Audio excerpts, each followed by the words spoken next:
Commencer à saisir un titre. Alors moi je vais mettre un titre qui est test Gutenberg. Après vous par la suite il faudra mettre le nom de votre page, bien sûr.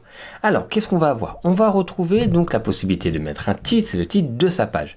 Et surtout on va pouvoir commencer à empiler les blocs de contenu les uns au-dessus des autres et on va pouvoir paramétrer et jouer sur cette disposition. Commencer à écrire ou à saisir pour choisir un bloc. Alors, je retrouve le petit plus à droite et je vais avoir beaucoup d'éléments que je vais pouvoir utiliser. Donc là, on nous propose par défaut les plus utilisés. Le saut de page, c'est un peu ce que vous retrouviez dans un éditeur classique avant sur WordPress. Vous pouvez toujours le retrouver, mais si vous avez Gutenberg, ça vous permet de le faire de cette manière-là. Le saut de page, les paragraphes, les images, donc ça c'était les éléments de base. Ensuite, il y a bloc commun. Si vous cliquez dessus, vous allez retrouver bloc commun dans le sens les blocs les plus utilisés. Paragraphes, images, les titres, les galeries, on va voir ça, les listes, les citations, les bannières, des sons, des vidéos, etc. Des mises en forme, vous allez avoir la possibilité de rentrer du code. Classique, c'est pour revenir sur une présentation classique que vous avez eue, le HTML, des tableaux, etc. Ensuite, dans la mise en page des éléments, vous allez retrouver d'autres éléments. Donc, comme je vous dis, il y a des redites par rapport aux plus utilisés. Par exemple, le saut de page, on va le retrouver ici. Rajouter des boutons, des colonnes, des groupes, des médias, des emplacements, des séparations. On va retrouver également des widgets qui nous permettront de mettre des codes courts, des archives, des calendriers, etc. Ensuite, les contenus embarqués, donc ce sont tous les réseaux sociaux, les Twitter, les YouTube, les Facebook qui vous permettent d'insérer directement dans votre page ou dans votre article des éléments. Donc là, il y en a beaucoup, vous avez beaucoup d'éléments que vous pouvez retrouver suivant ce que vous utilisez.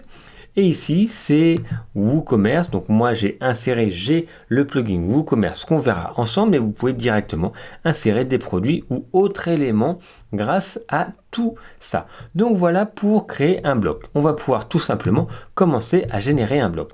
Quand je clique dessus, donc par exemple un paragraphe, et je vais mettre, voici comment créer un paragraphe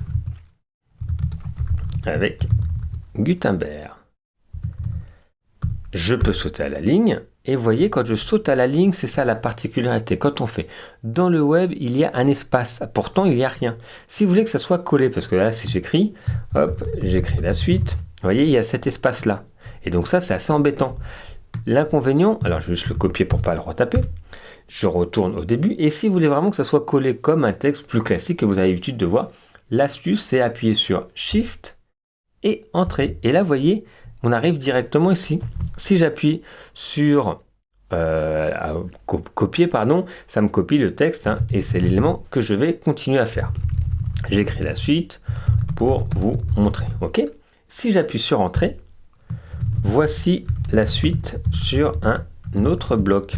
En fait, ce qui s'est passé, c'est que si j'écris ici en appuyant sur Shift et Entrée, quand je vais écrire, automatiquement, ça va être dans le même bloc. Les paramètres de modification vont être utilisés de la même manière. Là, on ne voit pas le code de la page, mais en fait, il y a un petit code pour dire que ça, c'est dans ce paragraphe. Donc, si on fait une modification de taille ou autre, je vais vous montrer pour le faire par la suite, en fait, ça se fait sur l'ensemble. Si je voulais avoir un élément graphique différent, j'appuie sur Entrée et donc ça le sort de ce bloc. Vous voyez, maintenant c'est deux blocs différents.